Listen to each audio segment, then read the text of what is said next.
K-팝은 전 세계 젊은이들의 마음을 사로잡으며 유튜브 월 100억 회 이상의 조회수를 기록하고 있고, 영화는 아카데미상을 휩쓸며 빌보드 차트 1위를 점령하는 대한민국.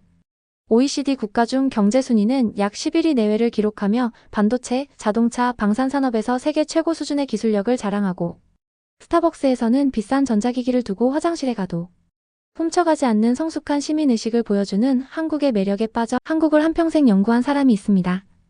과거 전쟁이 끝난 직후 당시 공무원이셨던 아버지를 따라 방문했던 한국은 거리 곳곳에는 부서진 건물들과 먼지에 뒤덮인 골목들이 눈에 띄었고, 사람들은 하루하루 생계를 유지하기 위해 힘겨운 나날을 보냈습니다.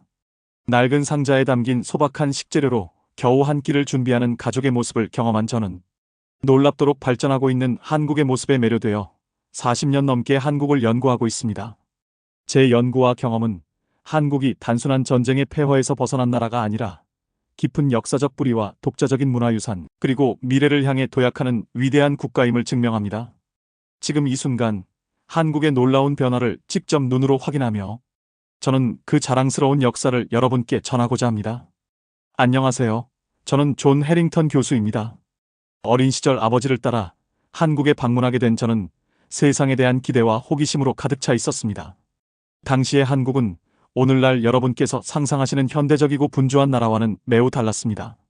한국을 첫 맞이한 순간 저의 마음은 여러 감정으로 뒤섞였습니다. 공기는 덥고 건조하였으며 모든 곳에 가벼운 먼지가 덮여 있었고, 길은 좁았으며 건물들은 낡고 지쳐 보였습니다. 많은 건물의 벽에는 균열이 있었고 일부는 부서진 지붕 조각이 매달려 있었음을 보았습니다. 마치 모든 구석에서 큰 고난의 잔향이 느껴지는 듯하였습니다. 길을 따라 걷다 보니 모든 것이 얼마나 달랐는지 깨닫게 되었습니다. 영국의 깔끔하고 잘 관리된 도로나 프랑스의 웅장한 대로와는 달리 이곳의 길은 소박하고 다소 혼란스러웠습니다. 고급 자동차나 빛나는 상점들이 보이지 않았고, 대신 겸손한 간판을 단 작은 상점들과 일상용품을 판매하는 지역 상인들이 자리하고 있었습니다. 작은 야외 부엌에서 조리되는 음식의 냄새가 먼지투성이 도로의 흙내음과 어우러지는 기억이 생생하게 남아있죠. 그러나 그들의 눈에서는 고요한 강인함과 희망이 빛나고 있었음을 느꼈습니다. 그 당시 저의 마음은 많은 질문들로 가득 차 있었습니다. 왜 사람들이 이렇게 어려운 생활을 해야 하는지, 그리고 한국과 같은 나라의 미래는 어떠할지에 대해 궁금해하였습니다. 아직 어리고 세상에 대해 배우고 있던 저에게 당시 목격한 빈곤과 사람들의 내면, 깊숙한 강인함 사이의 대조는 평생 잊지 못할 인상을 남겼습니다. 저는 그들의 역사와 문화, 그리고 과거의 잿더미에서 한국의 어떠한 요소가 삶을 재건할 수 있었는지 알아보고자 했습니다. 첫 번째는 한국의 위대한 유산 중 하나인 금속활자 인쇄술입니다. 이 놀라운 기술은 1377년에 인쇄된 직지심체요절로 증명되는데요. 이는 서양의 구텐베르크 성경 1455년 인쇄보다 무려 78년이나 앞선 기록입니다. 유네스코에서도 세계에서 가장 오래된 금속활자 인쇄본으로 인정받고 있는 만큼 한국의 기술력이 얼마나 선구적이었는지 알 수 있습니다. 소재와 내구성 보면 한국의 금속활자는 주로 청동 등 내구성이 뛰어난 합금을 사용하여 제작되었습니다. 이로 인해 600년이 넘은 지금도 직지의 인쇄물이 선명한 상태를 유지하고 있습니다. 반면 구텐베르크의 금속활자는 주로 납 기반 합금을 사용하여 상대적으로 마모가 빠르고 재사용성이 떨어졌다는 연구 결과가 있습니다. 또한 한국의 금속활자 인쇄술은 활자 제작의 정밀도가 매우 높아서 인쇄된 문자의 모양과 간격이 깔끔하게 표현되고 있으며, 대량 생산 능력 역시 한국의 금속활자 인쇄술의 중요한 강점입니다. 조선시대에는 수만 권 이상의 서적이 인쇄되었다는 기록이 남아 있습니다. 이는 당시 사회 전반에 걸쳐 지식과 정보를 신속하게 보급할 수 있었음을 의미하는데, 구텐베르크의 초기 인쇄물이 약 180여 부에 그쳤던 것과는 확연한 차이가 있습니다. 문자 체계의 적응성도 빼놓을 수 없는데, 구텐베르크의 시스템은 대략 20만 300여 자 정도의 라틴 알파벳에 최적화되어 있었지만, 한국어는 한자와 한글 등 수천 자에 이르는 복잡한 문자 체계를 가지고 있었는데, 이는 다양한 문자를 효과적으로 인쇄할 수 있도록 설계되어 단일 알파벳에 최적화된 구텐베르크의 시스템보다 훨씬 유연하고 효율적이었습니다. 이처럼 한국의 금속활자 인쇄술은 1377년 직지심체요절을 시작으로 내구성, 정밀도, 대량 생산 능력, 그리고 복잡한 문자 체계에 대한 탁월한 적응력 등 여러 면에서 서양의 구텐베르크, 인쇄술보다 앞선 기술임을 역사가 증명하고 있습니다. 이러한 위대한 유산은 한국의 뛰어난 기술력과 창의성을 상징하며 오늘날에도 후세에 큰 영감을 주고 있는데, 이는 곧바로 한국인들의 특유의 단결과 탁월함으로 이어지고 있습니다. 대표적인 사례로 현재 한국의 도시뿐만 아니라 세계 여러 나라에서 에너지 넘치고 열광하고 있는 K-팝 문화입니다. 빌보드 차트의 1위에 한국인의 이름을 당당하게 확인할 수 있고, 전 세계의 팬들은 K-팝의 영향으로 한국을 여행하고 싶은 1위의 나라로 언급하고 있습니다. 2024년 자료에 따르면 한류 전체가 창출하는 경제적 파급 효과는 연간 약 12조 원에 달하는 것으로 집계되고 있습니다. 이 중 K-팝이 기여하는 비중은 약 4조 원 정도로 추정되는데요. 이는 음반, 굿즈, 디지털 콘텐츠, 콘서트, 그리고 해외 투어 등 다양한 수익원을 통해 발생하는 효과를 모두 합산한 수치입니다. K-팝 음반과 디지털 음원 판매, 스트리밍 서비스에서 발생하는 수익은 매년 꾸준히 성장하고 있습니다. 2024년 기준으로 글로벌 팬덤을 통한 음원 스트리밍 및 디지털 콘텐츠 수익은 약 1조 원 이상으로 집계되고 있으며, 이는 전 세계에서 K-팝의 인기가 얼마나 높은지를 명확하게 보여줍니다. 해외 공연 수익은 연간 약 1조 원 이상으로 추정되며, 이와 함께 관련 굿즈와 라이선스 판매, 그리고 온라인 플랫폼 광고 수익 등도 포함되면 K-팝 관련 수출액은 더욱 큰 규모로 나타납니다. 더불어 K-팝은 한국 관광 산업에도 긍정적인 영향을 미치고 있습니다. 2024년 기준으로 한류 열풍 덕분에 외국인 관광객이 한국을 방문하면서 발생하는 관광 수입은 연간 약 5조 원에 육박하는 것으로 집계됩니다. K-팝 관련 명소 방문, 팬 미팅 행사, 그리고 콘서트 등은 외국인 관광객 유치에 결정적인 역할을 하여 한국 경제의 또 다른 성장 동력으로 작용하고 있습니다. 이처럼 K-팝은 단순한 음악을 넘어서 전 세계 사람들의 마음을 사로잡고 있으며, 한국이 자국의 문화와 에너지를 세계에 전파하는 데 큰 역할을 하고 있고, 세계 대중문화를 선도하는 위대한 힘이 되었음을 보여주고 있습니다. 두 번째로, 법과 질서를 준수하는 수준을 넘어 서로에 대한 배려와 신뢰, 그리고 공동체 정신으로 높은 시민의식입니다. 세계 유일분단국이라는 이유로 일부 사람들이 한국을 위험한 나라로 오해하고 있지만, 한국은 범죄율이 매우 낮은 나라입니다.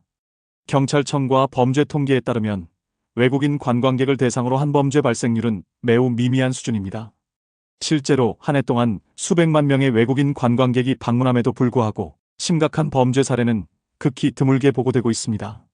이는 세계 주요 관광지와 비교했을 때도 상당히 높은 안전성을 보여주는 자료입니다.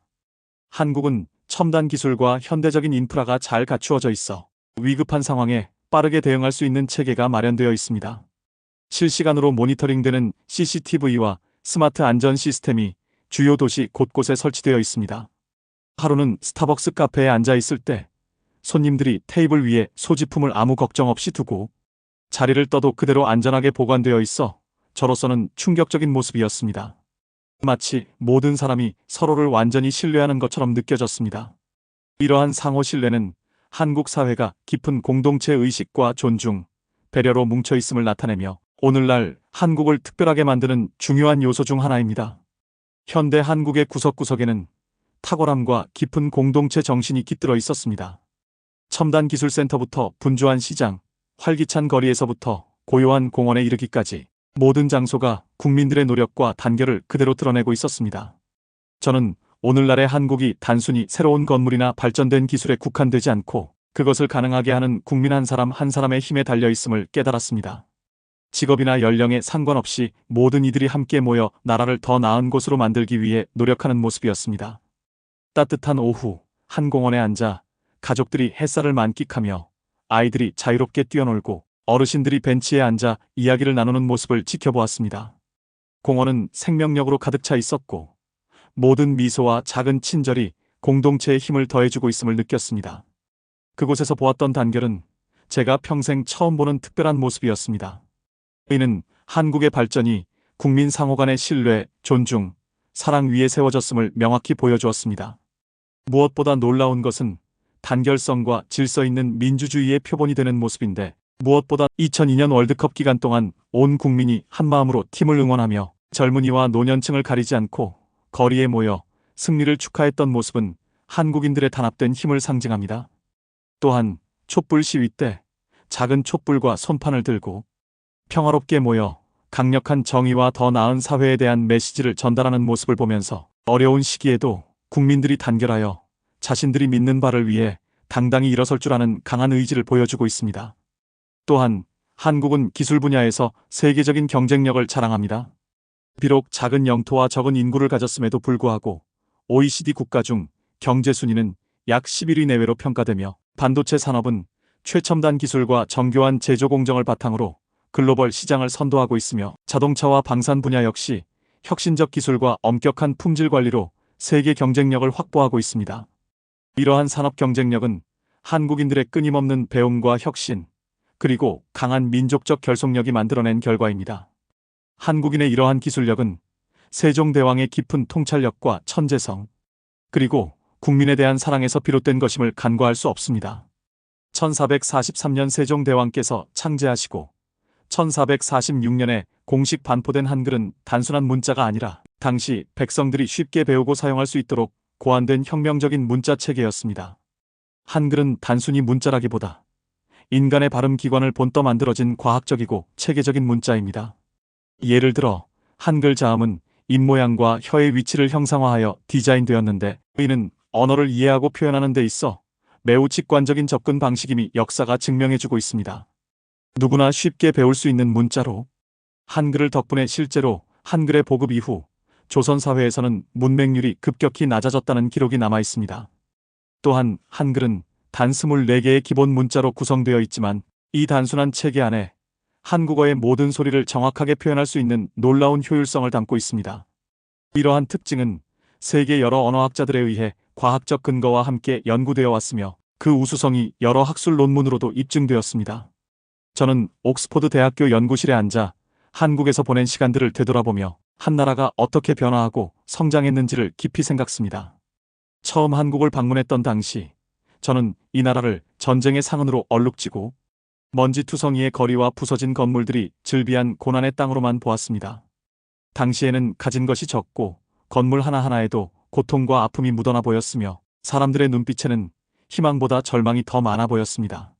저 역시 그런 모습에 혼란과 슬픔을 느꼈고 한때 고난의 나라가 결코 위대해질 수 없다는 생각에 잠겨 있었습니다. 그러나 한국은 단순히 외형적인 모습에만 머무르지 않고 그 속에 숨겨진 용기와 인내, 그리고 창의적인 정신을 발견하게 되었습니다. 한국이 유럽에서 알려지기 훨씬 이전인 1377년에 이미 금속활자, 인쇄술을 개발해 한국이 단순히 재건의 어려움을 겪는 나라가 아니라 세계와 지식을 나누기 위한 혁신적인 시스템을 이미 구축한 나라임을 증명해 주었습니다. 한글은 단순한 문자가 아니라 언어를 통한 소통과 자유, 그리고 모든 사람이 쉽게 배우고 사용할 수 있는 도구로서 한글이 얼마나 혁신적인 발명이었는지를 보여주는 사례입니다. 한글의 위대함은 오늘날에도 교육과 소통의 중요한 도구로 사용되며 국민 모두가 함께 성장할 수 있는 기반이 되고 있습니다. 이러한 경험과 깨달음은 저의 강의와 교육 방식에도 큰 영향을 미쳤습니다. 저는 학생들에게 단순히 눈에 보이는 겉모습만으로 나라나 사람을 판단하지 말고 그 이면에 숨겨진 힘과 이야기를 찾아보라고 늘 강조합니다. 한 나라의 진정한 위대함은 거대한 건물이나 부의 척도에 있지 않고 국민들의 열정, 회복력, 창의성, 그리고 단결된 힘에서 비롯된다는 것을 제가 직접 경험했기 때문입니다.